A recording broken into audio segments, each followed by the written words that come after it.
Hello बच्चों, कैसे हो? आपका स्वागत है त्रिपाण स्टडी सेंटर में। आज जो हम करने जा रहे हैं काफ़ी महत्वपूर्ण यहाँ पर चैप्टर आया है। कक्षा 8वीं विज्ञान के अंतर्गत बल और दबाव। बल और दबाव चैप्टर जो है काफ़ी मायने में काफ़ी महत्वपूर्ण है और इसमें हम जो है विस्तार पूर्वक MCQ के अंतर्गत क्वेश्चन करने वाले हैं जो एग्ज़ाम पॉइंट व्यू से इम्पोर्टेंट रहेगा। और सबसे महत्वपूर्ण बात ये रहेगा कि ये आपके समक्ष हिंदी इंग्लिश दोनों ही माध्यम में रहेंगे, तो ये काफ़ी महत्वपूर्ण बन जाता है। यहाँ पर हम हर एक MCQ को एनालाइज करेंगे, समझेंगे और आपको आंसर देना पड़ेगा। ये सब काफ़ी महत्वपूर्ण रहेगा। चलिए देखते हैं हमारा MCQ क्या है। यहाँ पर जो हम कर रहे हैं काफ़ी महत्वपूर्ण है। कक्षा 8वीं CBSE NCERT के अंतर्गत साइंस, और हमारे समक्ष जो यहाँ पर चैप्टर आया है बल और दबाव। देखा जाए बल और दबाव काफ़ी महत्वपूर्ण यहाँ पर चैप्टर है। इसी के अंतर्गत आप लोगों के लिए त्रिपाण स्टडी सेंटर ने जो है MCQ लाया जो काफ़ी महत्वपूर्ण है। देखा जाए तो एग्ज़ाम पॉइंट व्यू से ये MCQ काफ़ी महत्वपूर्ण रहेंगे। अगला क्वेश्चन हमारे समक्ष आ गया है। देखिए अगला क्वेश्चन है कि प्रति इकाई क्षेत्रफल पर लगने वाला बल कहलाता है। प्रति इकाई क्षेत्रफल पर लगने वाले को हम क्या कहते हैं? उस बल को हम कहते क्या हैं? क्या उसे हम गैर संपर्क बल कहते हैं, या B संपर्क बल कहते हैं, या C बल कहते हैं, या D दबाव कहते हैं? आप अपना आंसर जो है यहाँ पर चुन सकते हो। जो आंसर आपका सही होगा वो सही होगा। क्योंकि आप भी समझदार हो, आप लगा सकते हो अपना आंसर, ऐसा कोई बात नहीं है। ठीक है, आप अपना आंसर जो है पहले चूज कर लिए होगे, समझ लिए होगे। चलिए क्वेश्चन जो यहाँ पर क्लियर है कि प्रति इकाई क्षेत्रफल पर लगने वाले बल क्या कहलाता है। देखिए गैर संपर्क बल तो कहा नहीं जाएगा, या नॉन कॉन्टैक्ट फोर्स तो होगी नहीं। B संपर्क बल तो होगा नहीं। C बल नहीं, C बल भी नहीं होगा, यानी A B C जो है गलत है। तो इसका मतलब D ऑप्शन आपका सही है। D ऑप्शन के साथ आप जा सकते हो। D ऑप्शन जो है दबाव सही है, यानी D ऑप्शन आपका सही है। चलिए देखते हैं अगला क्वेश्चन क्या है। अगला क्वेश्चन हमारे समक्ष आ गया है। देखिए क्वेश्चन है किसी वस्तु द्वारा किसी अन्य वस्तु पर लगाया गया डैश एक बल है। यानी क्वेश्चन यहाँ पर फिल इन द ब्लैंक्स के रूप में आपके समक्ष पूछ लिया गया है। किसी वस्तु द्वारा किसी अन्य वस्तु पर लगाया गया डैश एक बल है।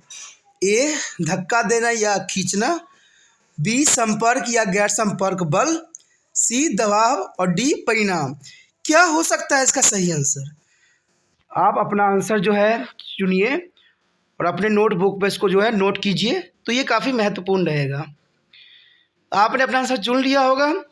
क्या आंसर हो सकता है? देखिए किसी वस्तु द्वारा किसी अन्य वस्तु पर लगाया गया डैश एक बल है। धक्का देना या खींचना। देखिए धक्का देना या खींचना भी एक बल है, ये तो बात सही है, लेकिन संपर्क या गैर संपर्क बल भी हो सकता है। ठीक है, तो ये दोनों ऑप्शन काफ़ी महत्वपूर्ण होते हैं, लेकिन जाना तो हमें यह एक ऑप्शन के साथ ही है। तो इसका सही ऑप्शन जो हो सकता है धक्का देना या खींचना, यानी A ऑप्शन आपका सही है। A ऑप्शन के साथ आप जा सकते हो। A ऑप्शन यहाँ सही है, धक्का देना या खींचना। तो चलिए देखते हैं अगला क्वेश्चन क्या है हमारे समक्ष। अगला क्वेश्चन हमारे समक्ष आ गया है। क्वेश्चन है पृथ्वी द्वारा वस्तुओं को अपनी ओर खींचने के लिए लगाया गया बल कहलाता है। देखिए पृथ्वी भी जो है अपना बल लगाता है। ठीक है, पृथ्वी द्वारा वस्तु को अपनी ओर खींचने के लिए कौन सा बल कार्य करता है? देखिए पृथ्वी जितने भी वस्तु धरती पे है, पृथ्वी के ऊपर है, पृथ्वी ने अपने तरफ खींच रखा है। अगर ये नहीं खींचा होता तो आप लोग जो है हवा में उड़ रहे होते। जैसे आपको पता है कि अगर चांद पे कोई व्यक्ति चला जाता है या आप वायुमंडल से ऊपर चले जाओगे तो वहाँ पर जो है गुरुत्वाकर्षण बल जो है ख़त्म हो जाती है, जिसके कारण आप फ्लैट करने लग जाती हो। चांद पे भी जाओगे तो चांद का अपना कोई बल नहीं होता है, जिसके कारण जो एस्ट्रोनॉट जाते हैं वहाँ पर वो हवा में तैरते रहते हैं। तो यही क्वेश्चन पूछ रहा है कि पृथ्वी द्वारा वस्तुओं पर अपनी ओर खींचने के लिए लगाया गया बल को हम क्या कहते हैं? A इलेक्ट्रोस्टैटिक बल कहते हैं, B गुरुत्वाकर्षण बल कहते हैं, या C मांसपेशियां बल कहते हैं, या D संपर्क बल कहते हैं। तो आपको क्वेश्चन तो मैंने समझा दिया है। आप अपना आंसर चुन सकते हो और सही आंसर जो है अपनी कॉपी पर लिख सकते हो या मुझे कमेंट भी कर सकते हो। ठीक है, तो आपने आंसर अपना चुन लिया होगा। चलिए देखते हैं इसका आंसर क्या हो सकता है। जैसे कि आपको पता ही होगा कि पृथ्वी द्वारा वस्तु को अपनी ओर खींचने के लिए कौन सा बल लगता है? गुरुत्वाकर्षण बल लगता है। तो गुरुत्वाकर्षण बल के कारण ही हम सब इंसान जो है, हम जितने भी पृथ्वी वस्तु है सब के सब चिपके हुए हैं। अगर गुरुत्वाकर्षण बल नहीं होती तो हम हवा में उड़ रहे होते। न्यूटन भी यही बात बताया था कि कोई भी जो है फल धरती से गिरता है क्योंकि धरती अपनी तरफ उसको आकर्षित करती है। यानी बी ऑप्शन सही है, गुरुत्वाकर्षण बल, कि पृथ्वी जो है हर चीज़ को अपनी तरफ आकर्षित करती है, इसलिए ऊपर जो भी चीज़ फेंकी जाती है या ऊपर होती है डायरेक्ट नीचे ही गिरेगी। तो इसका ऑप्शन जो है बी सही है। आप बी ऑप्शन के साथ जा सकते हो, बी ऑप्शन है गुरुत्वाकर्षण बल। चलिए देखते हैं अगला क्वेश्चन क्या है। देखिए अगला क्वेश्चन हमारे समक्ष आ गया है। ये क्वेश्चन काफ़ी महत्वपूर्ण है। देखिए क्वेश्चन है, पेशीय बल को डैश बल भी कहा जाता है। जो पेशीय बल होता है उसे हम कौन सा और बल कह सकते हैं? क्या उसे ए गैर संपर्क बल कह सकते हैं, या बी संपर्क बल कह सकते हैं, या सी गुरुत्वाकर्षण बल कह सकते हैं, या डी चुंबकीय बल कह सकते हैं? क्वेश्चन बहुत ही इजी है और काफ़ी मज़ेदार है कि पेशीय बल को यानी मस्कुलर फोर्स को हम क्या कहते हैं, किस बल से रिप्रेजेंट करते हैं? तो आप अपना आंसर जो है चुन सकते हो और लिख सकते हो और मुझे कमेंट में लिख बता भी सकते हो। तो आप अपना आंसर सोच लिए होगे, आपने सोच लिया, चलो ठीक है। अब देखिए यहाँ पर अगर हम देखें तो पेशीय बल को हम क्या कह सकते हैं? ठीक है, पेशीय बल को क्या कह सकते हैं? गैर संपर्क बल। देखिए गैर संपर्क तो मैंने आपको समझाया था कि गैर संपर्क बल होता है बिना संपर्क किए ही हम जिसको अपनी तरफ खींच लें। तो इसलिए गुरुत्वाकर्षण बल यानी जो मैग्नेट बल था, चुंबकीय बल, तो वो बल यहाँ पर कार्य करेगा। चुंबकीय बल जो है गैर संपर्क बल के लिए सही था। गुरुत्वाकर्षण बल की बात करें तो ऊपर कोई चीज़ फेंकते हैं तो वो नीचे आती है, ठीक है। और चुंबकीय बल तो वही गैर संपर्क बल की तरह ही चुंबकीय बल भी कार्य करेगा। तो इसका मतलब सारे ऑप्शन गलत है, सिर्फ बी ऑप्शन सही है, संपर्क बल। देखिए मांसपेशियां जो होती है, जब तक मांसपेशियां किसी चीज़ से संपर्क नहीं करेगी तब तक जो है वो कार्य नहीं करेगा। तो मांसपेशियां बल जो है एक तरह का संपर्क बल है। तो इसका मतलब ए सी डी गलत है, बी ऑप्शन सही है। आप बी ऑप्शन के साथ जा सकते हो, संपर्क बल यानी संपर्क करने वाला बल जो है पेशिया बल का सबसे अच्छा उदाहरण है। चलिए देखते हैं अगला क्वेश्चन क्या है। अगला क्वेश्चन आपके स्क्रीन पे आ गया होगा। देखिए काफ़ी महत्वपूर्ण है। क्वेश्चन है कि एक अवशोषित वस्तु द्वारा दूसरे आवेश पर लगाया गया बल। देखिए एक अवशोषित बल, एक अवशोषित वस्तु है जो बिल्कुल अवशोषित हो चुका है और दूसरा जो है अवशोषित पर लगाया गया बल, क्या वो बल गुरुत्वाकर्षण बल कहलाएगा, या बी इलेक्ट्रोस्टैटिक बल कहलाएगा, या सी गैर संपर्क बल कहलाएगा, या डी संपर्क बल कहलाएगा? देखिए एक आवेशित वस्तु द्वारा दूसरे आवेश पर लगाया गया बल, ये बल का थोड़ा सा मैं एग्जाम्पल दे सकता हूँ।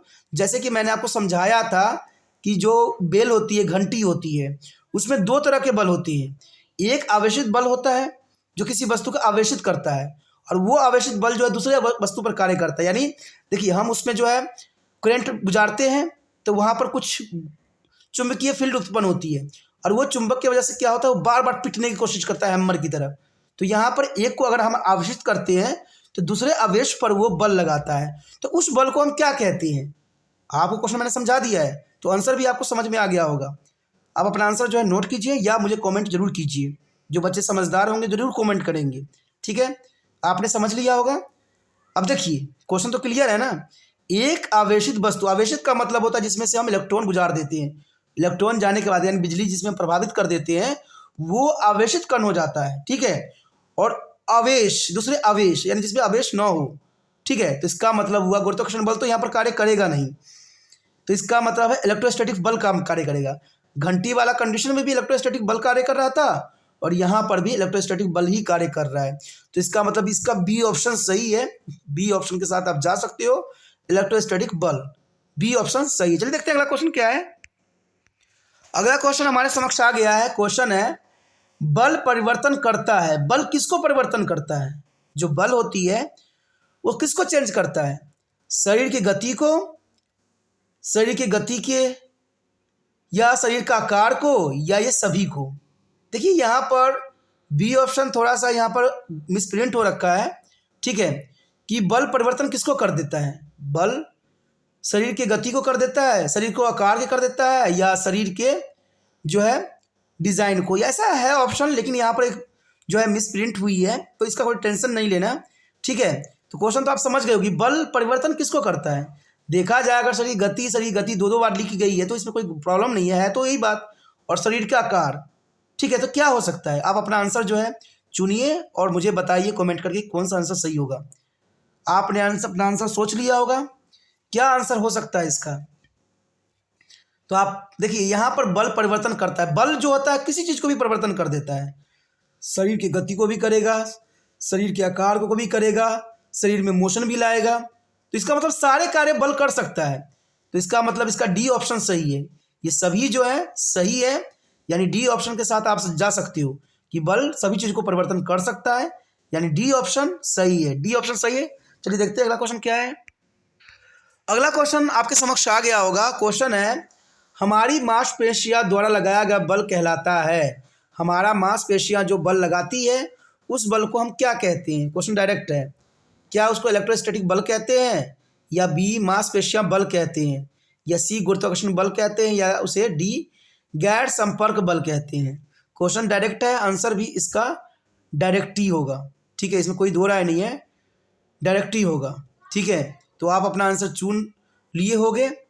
ठीक है, अच्छी बात है। चलिए देखिए, हमारा मांसपेशियां द्वारा कौन सी बल लगाई जाती है? जर्नल सी बात है दोस्तों, मांसपेशियां जो है मांसपेशियां बल ही लगाएगी, यानी बी ऑप्शन इसका सही है।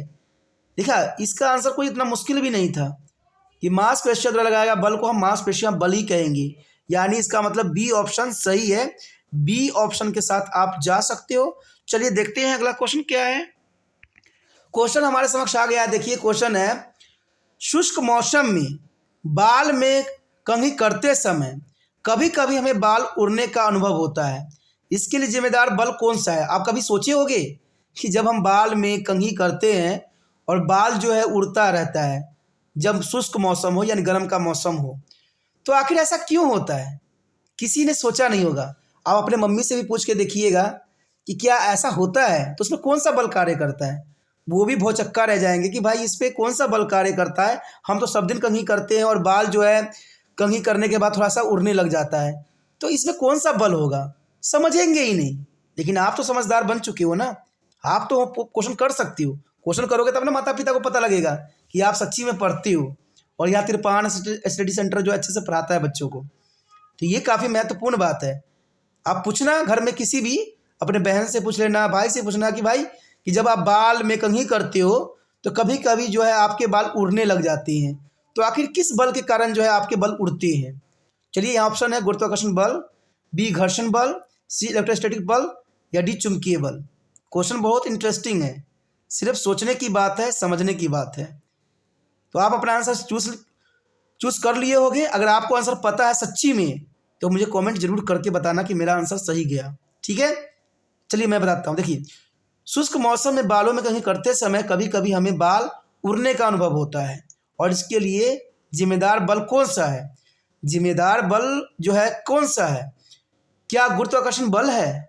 देखिए, गुरुत्वाकर्षण बल तो यहाँ कार्य करेगा नहीं, घर्षण बल तो करेगा नहीं, चुंबकीय बल भी नहीं करेगा। यहाँ इलेक्ट्रोस्टैटिक बल होता है, क्योंकि एक बल, या मैंने कहा ना, इलेक्ट्रोस्टैटिक बल में जो होती है एक को आवेशित करती है। जब हम कंघी करते हैं तो बाल जो होता है आवेशित हो जाता है। आपने कभी कभी देखा होगा कि कंघी को जब अपने बालों के पास लाओगे तो ये उड़ने लग जाता है। कभी देखा है ये एक्सपेरिमेंट करके? ठीक है, या कुछ भी लेके जाओ तो उड़ने लग जाता है, तो ये आवेशित हो जाता है। जब बाल में हम कंघी करते हैं शुष्क मौसम में तो बाल जो है उड़ने लग जाता है, तो ये इलेक्ट्रोस्टैटिक बल कार्य करता है। एक को आवेश करता है, दूसरे आवेशित हो जाता है। तो इसी कारण यानी इलेक्ट्रोस्टैटिक बल के कारण जो है ऐसा होता है, यानी सी ऑप्शन आपका सही है। सी ऑप्शन के साथ आप जा सकते हो और अपना क्वेश्चन किसी से भी पूछ सकते हो। ठीक है, हमने हर एक बात को जो है एनालाइज किया, समझा, जाना और विचार किया, समझाने की कोशिश किया। अगर आपको ये वीडियो समझ में आई, अच्छा लग रहा है और चाहते हो कि और भी वीडियो आपको इसी प्रकार मिलता रहे, चाहे वो साइंस में रहे, चाहे मैथ में रहे, चाहे इंग्लिश का एमसीक्यू हो, चाहे एसटी का एमसीक्यू हो, अगर आप सारे एमसीक्यू चाहते हो तो जर्नल सी बात है, इस वीडियो को शेयर कीजिए। शेयर करने के लिए कुछ नहीं करना होता है, यूट्यूब से लिंक को कॉपी करना होता है और अपने व्हाट्सएप स्टेटस पे लगाना होता है। अगर आप बस व्हाट्सएप स्टेटस पे लगाइएगा तो आपके दोस्त, आपके जो है जानने वाले, आपके क्लासमेट के बच्चे ज़रूर देखेंगे और ये उनको लिए भी फ़ायदा होगा। जब ये वीडियो हर बच्चे तक पहुँचेगा तो आपके लिए तिरपान स्टडी सेंटर और भी अच्छा करेगा और आपके सारे जो है MCQ आपको यहीं पे मिल जाएगा। ठीक है, तो जितना हो सके इस वीडियो को शेयर कीजिए।